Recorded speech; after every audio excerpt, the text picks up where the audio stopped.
The Biden administration has announced a ceasefire proposal,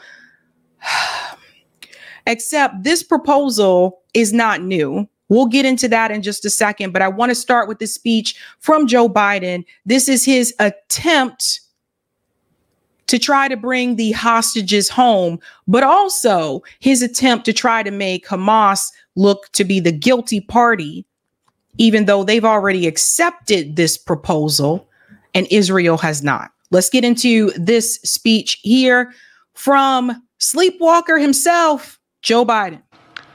Now to another issue. I want to give an update on my efforts to end the crisis in Gaza. For the past several months, my negotiators of foreign policy, intelligence community, and like have been relentlessly focused, not just on a ceasefire that would inevitably be fragile and temporary, but on a durable end of the war. That's been the focus, a durable end of this war. One that brings all the hostages home, ensures Israel's security, creates a better day after in Gaza without Hamas in power, and sets the stage for a political settlement that provides a better future for Israelis and Palestinians alike. Now, after intensive diplomacy carried out by my team, and my many conversations with leaders of Israel, Qatar, and Egypt, and other Middle Eastern countries, Israel has offered a comprehensive new proposal. It's a roadmap to an enduring ceasefire and the release of all hostages. Let's pause there for just a second because he kind of reveals himself. So he said that Israel has offered this new proposal, right? But I just told you that Israel has rejected the proposal. So why would Israel reject the proposal that they just offered? Let's continue. This proposal has been transmitted by Qatar to Hamas. Today, I want to lay out its terms for the American citizens and for the world. This new proposal has three phases. The first phase would last for 6 weeks. Here's what it would include: a full and complete ceasefire, a withdrawal of Israeli forces from all populated areas of Gaza, release of a number of hostages, including women, the elderly, the wounded, in exchange for release of hundreds of Palestinian prisoners. There are American hostages who would be released at this stage, and we want them home. Additional, some remains of hostages who have been killed would be returned to their families, bringing some degree of closure to that terrible grief. Palestinians, civilians would return to their homes and neighborhoods in all areas of Gaza, including in the north. Pause. How are Palestinians going to return to the homes that have already been destroyed? Gaza is destroyed. What homes are the Palestinian people going to be able to return to? This does not make any sense. Doesn't make any sense. Does it make sense to you that Israel would offer to completely have a ceasefire and remove themselves from Gaza? Does that make sense to you guys? Does that sound like something that Israel would say? No, it doesn't. Humanitarian assistance would surge, with 600 trucks carrying aid into Gaza every single day.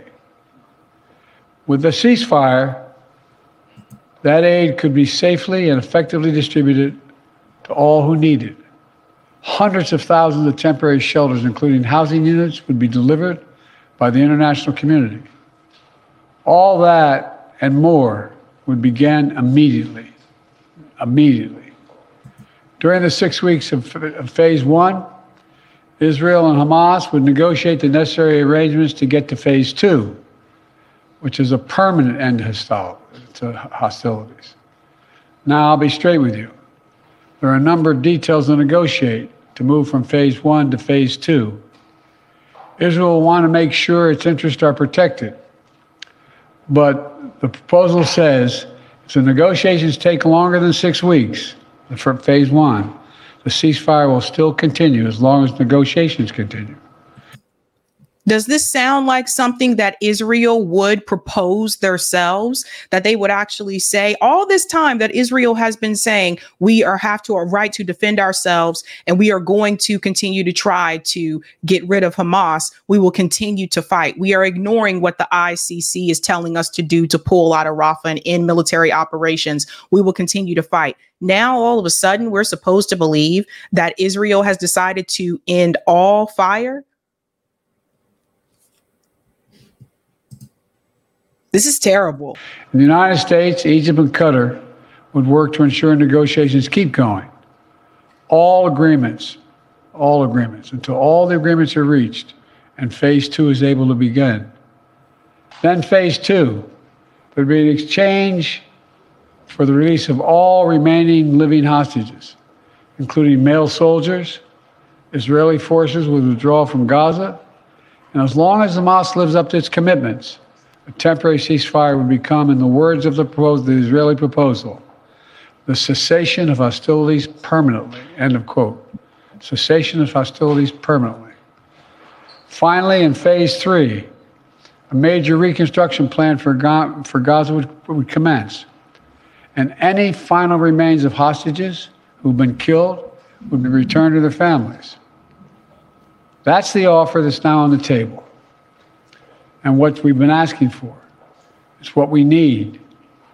The people of Israel should know they can make this offer without any further risk to their own security because they've devastated Hamas forces over the past 8 months.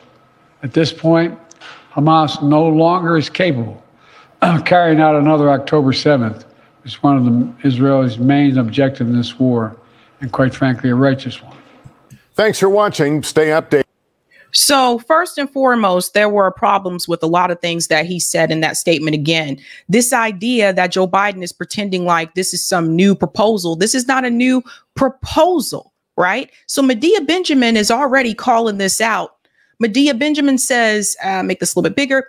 It took the death of some 40,000 Palestinians for Biden to put forward almost the same ceasefire deal that has been on the table for months and accepted by Hamas. So I just want to remind you guys again, this is not new. This has already been on the table. So I don't know why people on social media are pretending like, oh my God, this is great news. This is a new thing. Marianne Williamson is out there on Twitter right now. I had a back and forth with her, pretending like this is a new thing. This is great. The president is actually talking about a ceasefire. This is not the first time that this deal has been proposed. And anyone on social media right now, particularly those who are political candidates, pretending like this is some newbie is a part of the propaganda. A part of the propaganda. She goes on to say he weirdly called it an Israeli proposal, but Netanyahu has not accepted it. So again, why would Israel make a proposal like this, which calls for them to remove their military completely from the area, calls for the ceasefire, and then reject their own proposal? So I don't know who is doing Biden's speeches, but people can see through this if they're paying attention. Now I want to show you part of the other propaganda that they're doing right now. Now they're trying to make it look like if this does not go through, which I told you Israel has already rejected it, now they're trying to make it seem like this will all be the fault of Hamas. Shout out to Asel Rod for highlighting this. Watch the propaganda and the talking points. News. Hamas states it views Biden's proposal for enduring ceasefire positively. Okay, that's coming from Hamas. Israel Prime Minister, we will continue the war until our objectives are met. We will continue the war until our objectives are met. So Israel does not agree with the proposal that apparently, again, did not come from Israel, has come from the Biden administration. They are not agreeing with it. It goes on to say here, Western officials, Hamas needs to accept the ceasefire deal. Watch the propaganda wheel start to work, folks. Start with Biden's tweet. This is a decisive moment. Israel has made their proposal. Hamas says it wants a ceasefire. This deal is an opportunity to prove they mean it. Hamas needs to take the deal. You see what he's doing? Next one. Antony Blinken. I spoke with several of my counterparts in the region to stress that Hamas should accept the deal. See the PR narrative going around, folks. Next one. This is Abin Ministern, German foreign official. Look at this. It's now up to Hamas to prove their commitment to ending the conflict. Everybody see they got the PR narrative. David Cameron. With a new hostage agreement on the table, Hamas must accept the deal. This is the propaganda. This is how they spin the narrative. One statement goes out from the president, and all these other puppets repeat the same talking points. And of course, it gets to trend on Twitter. What they are doing now is they are setting it up to look like if this does not go through, it will be because Hamas did not accept it, even though Hamas already accepted the deal and Israel is the one that doesn't want to go through with it. It's all propaganda, anything to protect Israel. And I don't know about you guys, but I'm sick of it. Seriously sick of it. But I want to tell you why this is happening and why it's happening the way that it is. Because you see, the reason why the United States government did not want the ICC or the ICJ to hold Israel accountable. Two reasons. One is because most of the politicians are bought off by the Israeli lobby, so they're doing their bidding. But there's also this reason that the U.S. government can also be held accountable by the ICC. In fact, that is just what South Africa plans to do. America is next. South African minister says countries aiding Israel liable for ICC prosecution. You see this? Speaker Johnson said that if the ICC is allowed to threaten Israel's leaders, then we know that America will be next. Our response is, of course, Pander explains. So you see what's happening, folks? They know that South Africa is going to come for the United States next because our country is the one that supplied the weapons. Germany would be second after us. But we're the ones that supplied most of the weapons to contribute to the genocide of the Palestinian people in Gaza. South Africa has every right to come after us at the ICC, just like they have Israel. Every right to do so. Don't forget, it's also an election year. People are saying a lot of things to try to get what they want around here.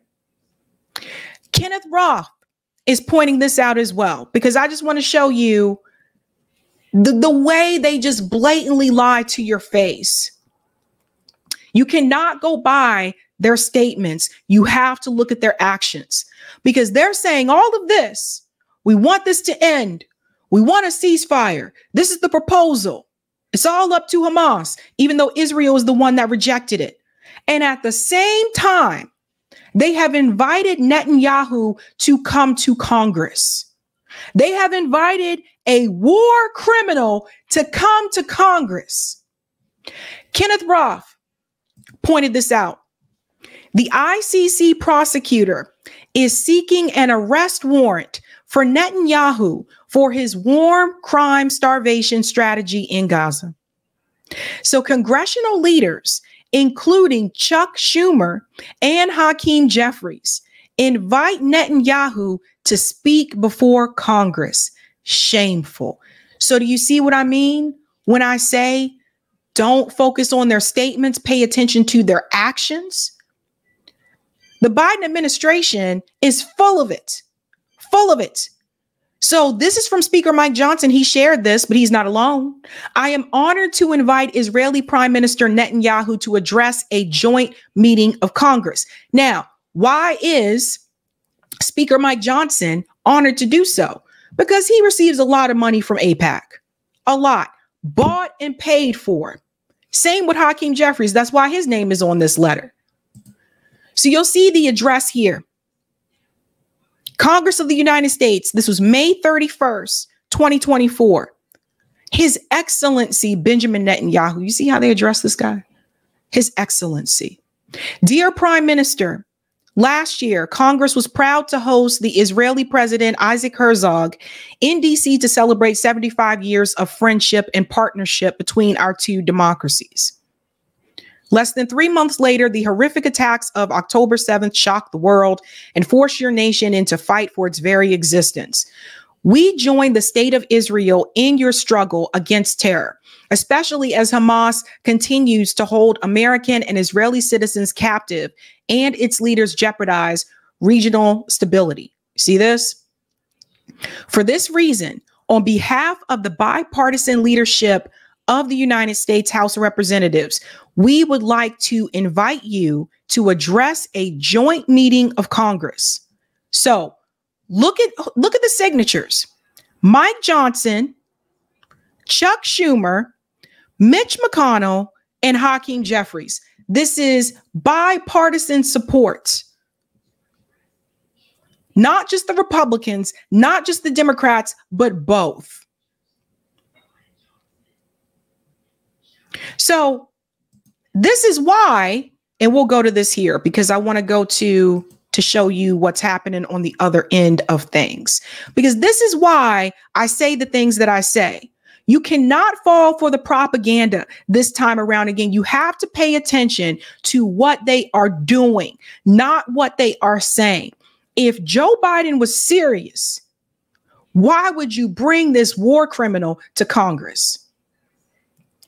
And I'm pretty sure that Netanyahu would be met with protesters.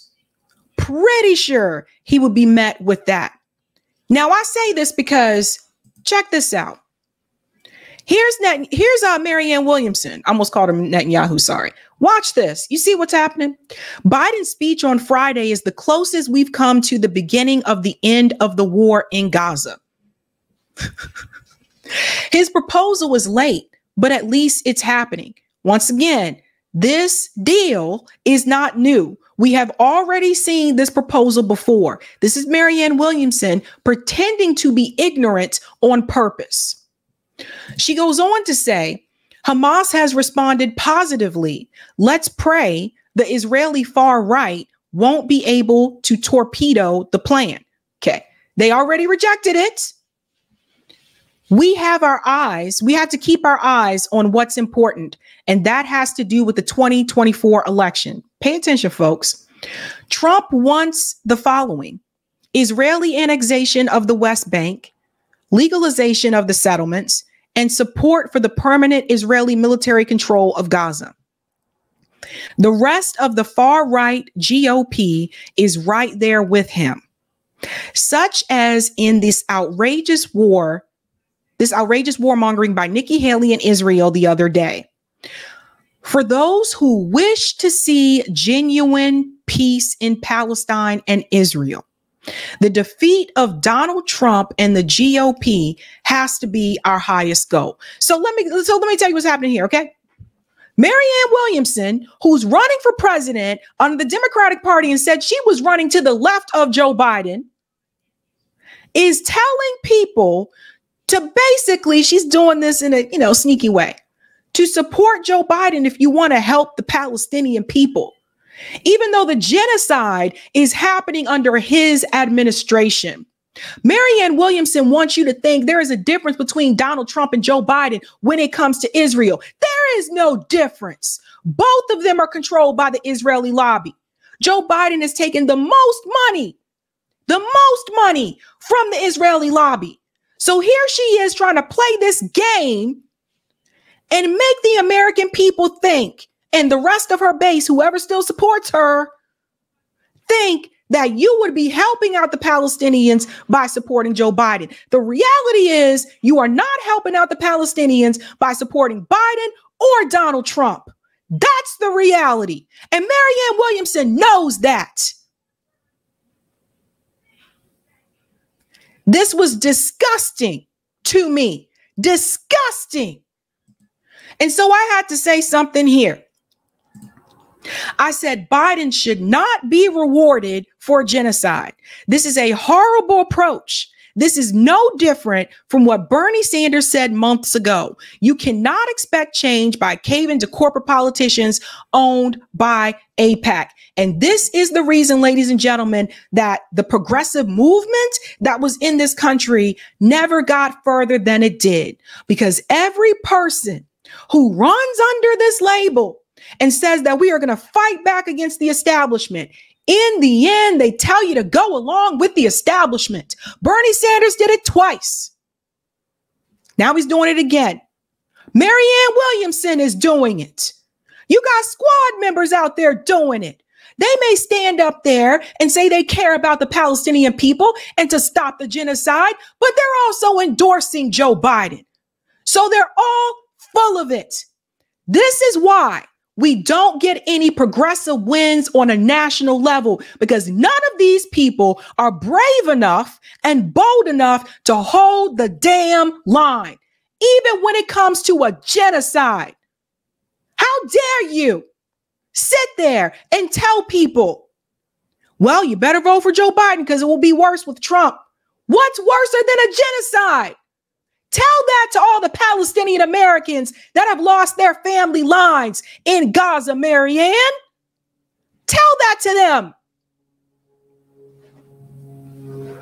You can't even, and I've been nice.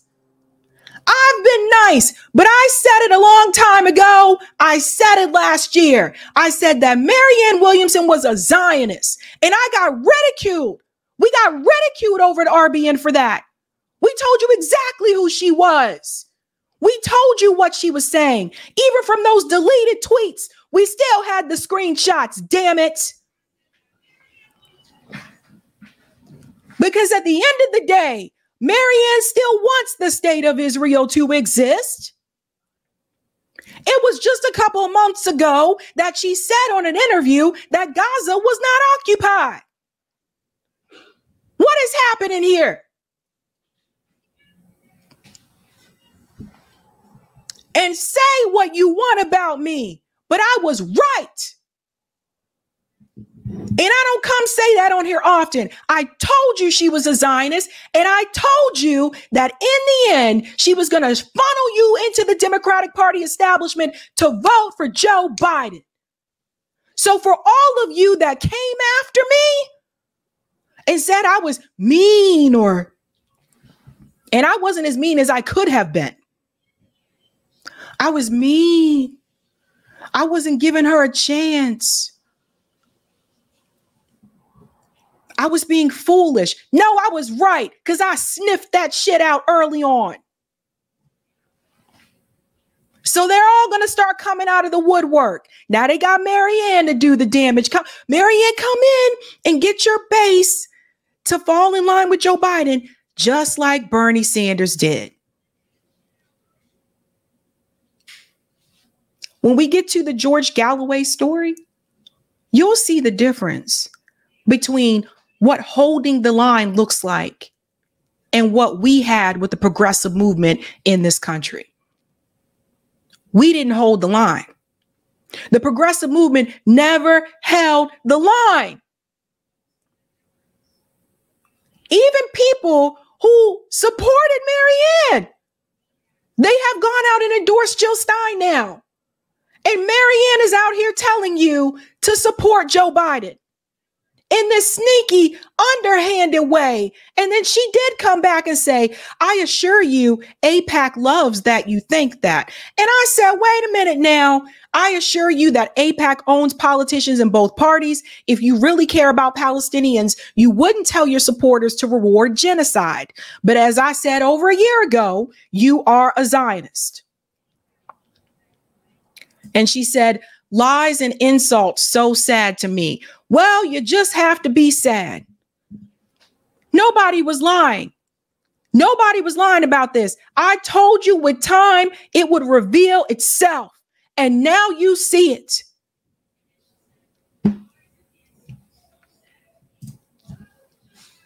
They're all playing this game. And she won't be the last. There will be more that claim to be progressive that will come forward and tell you, wait till we get closer to November and tell you, you got to support Joe Biden because da-da-da. Meanwhile, people are still dying in Gaza right now. And you want to take Gaza off the table, then focus on the West Bank, damn it. Because I don't see Joe Biden trying to tell Netanyahu or Israeli settlers from stealing people's homes in the West Bank. They're both owned and controlled. Both Biden and Trump support the Israeli lobby. And if you sit here and you believe that they don't, you are mistaken.